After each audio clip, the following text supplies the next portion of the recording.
When Friedrich Nietzsche spoke of weakness, he wasn't talking about failing a workout or falling ill. He wasn't interested in physical strength or superficial toughness. His critique cut much deeper, into the human spirit, the human will. To Nietzsche, weakness was a mindset, a subtle but corrosive way of being that infects people not through visible wounds, but through quiet surrender. It was the inner choice to remain small in a world that demands growth. It was the decision to seek safety over struggle, to conform rather than create, to blame rather than take responsibility. Nietzsche saw this form of weakness as the most dangerous force in society, not because it looks threatening, but because it disguises itself as virtue. In a world built around comfort and conformity, weakness often goes unnoticed. It hides in fear of change, in refusal to question norms, in addiction to victimhood.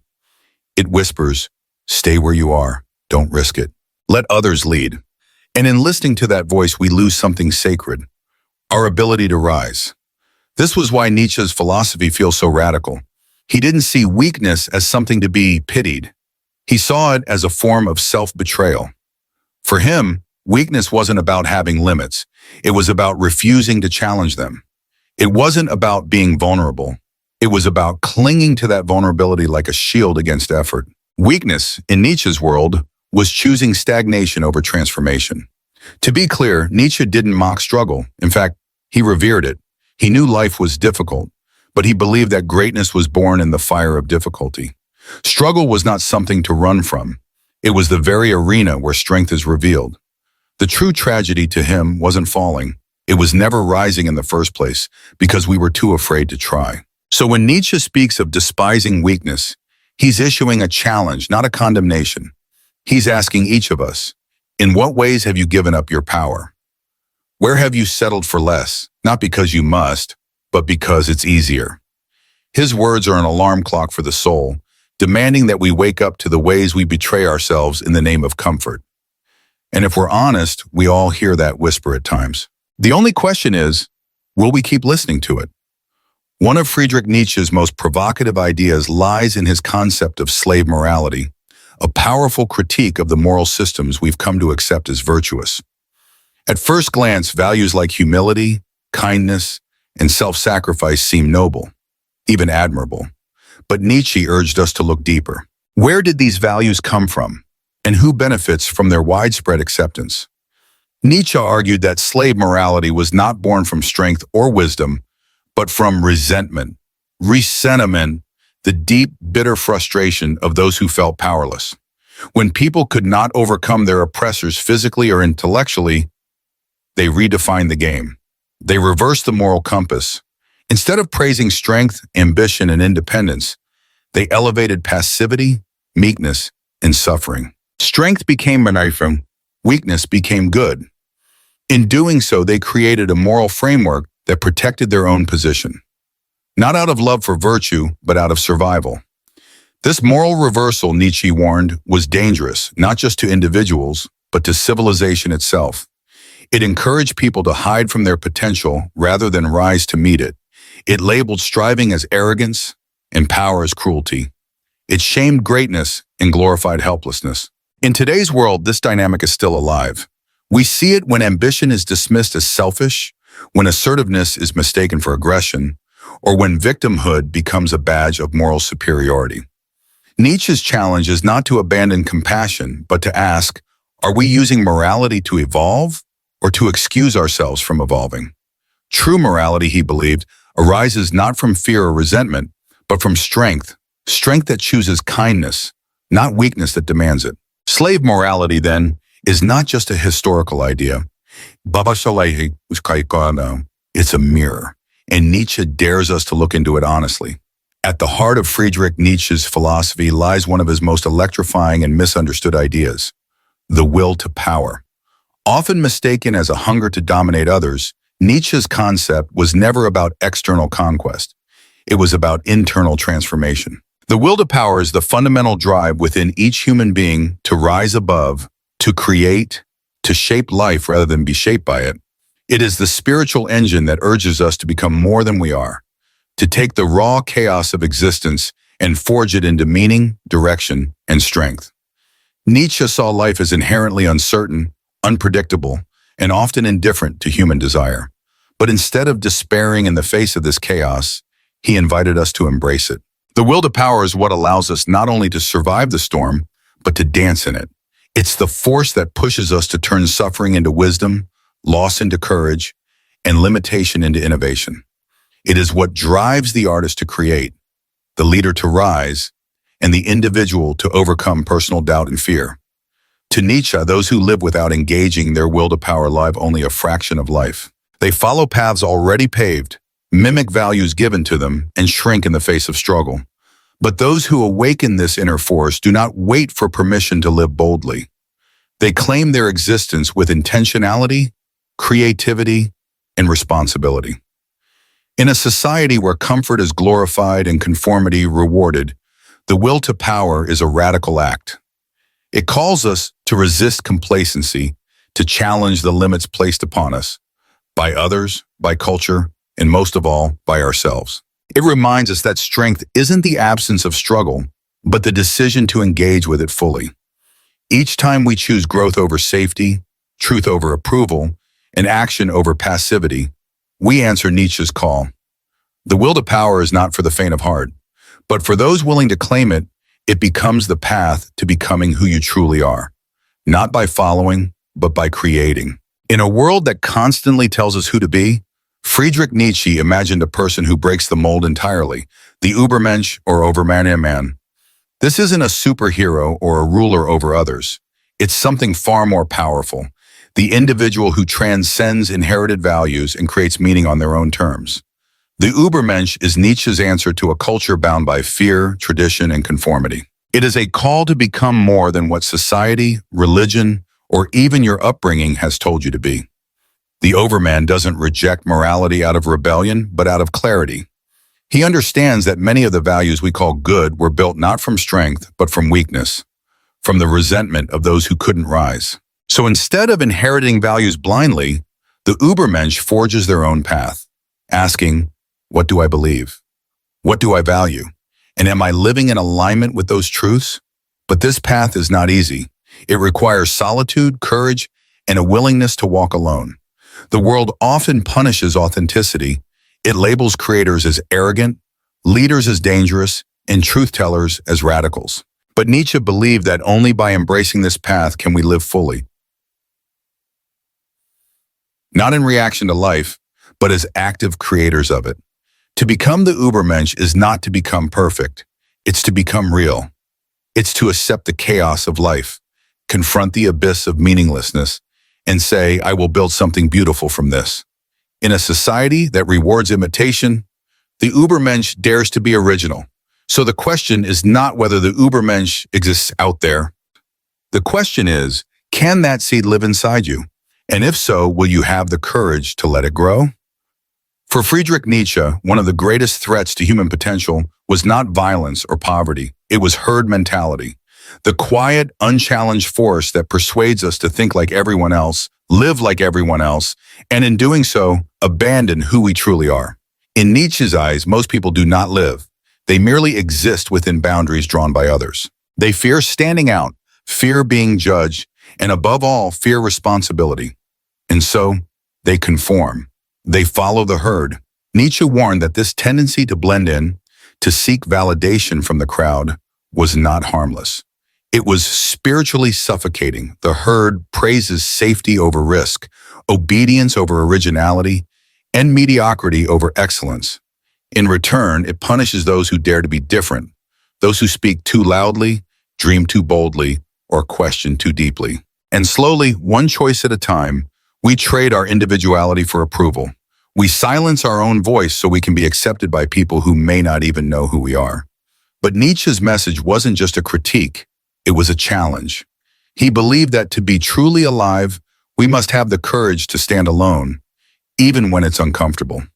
The greatest danger is not in being rejected, it is in never becoming yourself. Because when we choose the herd over authenticity, we are not just avoiding discomfort, we are abandoning greatness. In a world where social media rewards sameness and society praises predictability, Nietzsche's voice cuts through with clarity. Do not follow the herd, forge your own path. It won't be easy, You may be lonely, but no price is too high for the privilege of owning your soul. In a world obsessed with comfort and control, Friedrich Nietzsche offered a radical alternative. Amor fati, the love of fate, not merely accepting life as it is, but embracing everything that happens to us. Joy and sorrow, triumph and tragedy, as necessary, even beautiful. To Nietzsche, greatness was not found in avoiding pain, but in transforming it. He believed that our struggles were not curses, but catalysts, opportunities to grow into the person we are meant to become. Amor fati invites us to shift from, why is this happening to me, to what can I create with this? It challenges us to stop fighting reality and start collaborating with it. Every heartbreak, every failure, every detour becomes part of our personal mythology, a raw material we can use to forge meaning and strength. Nietzsche didn't romanticize suffering. He simply believed that nothing should be wasted, not even our pain. This philosophy requires a level of courage that modern life rarely demands. It means releasing resentment, abandoning blame, and choosing not just to endure, but to affirm life. Imagine looking at the hardest moment of your past and saying, yes, that too is mine. And I love it, not because it was easy, but because it shaped me. Amor fati is not passive acceptance. It's passionate ownership. It's the refusal to be defined by what happens to us, and the determination to shape what we've been given into something extraordinary. In loving our fate, we stop waiting for the perfect life to begin, and we start building a meaningful one, right here, right now. Nietzsche's challenge is clear. Will you curse the fire, or will you let it forge you? Eternal recurrence, the ultimate test of how you live. Imagine this. Every moment of your life, every gravity, every pain, every decision was destined to repeat itself over and over again for eternity. This is Nietzsche's bold thought experiment, his concept of eternal recurrence. He didn't mean it as a literal truth, but as a spiritual test, a mirror held up to your soul. What if you had to live your exact life just as it is again and again, forever? Would you rejoice in that thought, or would it terrify you? For Nietzsche, this idea is not meant to induce despair, but to ignite transformation. It challenges us to live with such intention, depth, and courage that we would choose to relive it all. Not just the victories, but the heartbreaks, the failures, the doubts. Because in those moments too, we are shaped. Eternal recurrence demands that we take radical responsibility for our existence. There are no throwaway days, no insignificant choices. Everything matters. Every breath is eternal. This perspective confronts us with a simple but profound question. Are you living a life worth repeating? Are you showing up in a way that reflects your values, your desires, your strength? And or are you drifting, postponing, waiting for life to begin? Nietzsche believed that to answer yes to eternal recurrence was the highest affirmation of life, a sign that you are truly living, not surviving. It requires honesty. It demands action. It dares you to stop settling and to start creating, here and now, as if this life is all you will ever have, because in a way it is. In a society that encourages distraction and delay, Nietzsche's challenge is urgent. Live deliberately. Choose boldly. Love your life so deeply that you'd live it again, not by accident, but by conviction. Because if you wouldn't want to live your life again, why are you living it that way now? Friedrich Nietzsche didn't believe life came with built-in meaning. In fact, he believed the universe was fundamentally indifferent. No grand design, no ultimate purpose handed down from above. For many, this idea feels bleak, even terrifying. But for Nietzsche, it was the beginning of something powerful. If life has no inherent meaning, then we are free to create it. And in that freedom lies our greatest responsibility and our greatest potential. In a chaotic world where institutions crumble, ideologies collide, and certainty is rare, Nietzsche's call rings louder than ever. Do not wait for life to give you meaning. Give it meaning yourself. This is not a passive journey. It's a radical act of self-authorship. It means waking up each day and asking not just what is expected of me, but what will I choose to stand for? Creating meaning doesn't require fame, religion, or perfect clarity. It begins wherever you are, with how you love, how you endure, how you show up. It's found in the art you make, the relationships you nurture, the values you live by when no one's watching. And it's forged most powerfully in adversity, when life feels uncertain, unfair, or out of control. That's when you have the chance to declare, even this will not break me, I will build something from it. Nietzsche believed that in the face of life's abyss, we could either collapse into nihilism or rise into creation. Those who rise become authors of their existence. They don't borrow meaning, they build it, moment by moment, with courage and imagination. In a world that offers no guarantees, perhaps the most heroic act is this: to stare into the void and still choose to live with purpose. What does it truly mean to be strong? For Friedrich Nietzsche, strength was never about dominance, status, or brute force. It wasn't about how much power you wielded over others, but how deeply you could face your own inner world. Strength to Nietzsche was the ability to confront the abyss, the chaos, the uncertainty, the lack of inherent meaning in life, and not retreat. Not numb yourself, not hide behind distractions, excuses, or borrowed beliefs, but to stand there, look it in the eye, and declare, I will create something from this. That is true strength. Most people are taught to fear struggle, to avoid discomfort, and to seek safety in the familiar. But Nietzsche knew that life's greatest growth doesn't happen in comfort. It happens when we step into the unknown. Strength is not the absence of fear, doubt, or pain. It's the refusal to be ruled by them. It's the quiet decision, made over and over again, to keep going, to keep creating, to keep becoming, even when no one is watching. To live this way is not easy. It demands resilience, radical honesty, and a willingness to take full ownership of your life. It means embracing the chaos of existence, not as a curse, but as your creative canvas. It means refusing to let the world define your worth or dictate your values. Instead, you become the author of your own story, one that is raw, real, and entirely yours. Nietzsche's famous words still echo today: become who you are. That is not a passive hope. It is. So ask yourself, in the face of the void, will you crumble, or will you rise and shape something meaningful from the chaos? Because in Nietzsche's world, strength isn't given, it's forged. Live with intention. Lessons from Nietzsche for a chaotic world. In a world where comfort is prized and conformity is rewarded, Friedrich Nietzsche's philosophy offers a fierce wake-up call. His message is clear. You are not here to merely survive.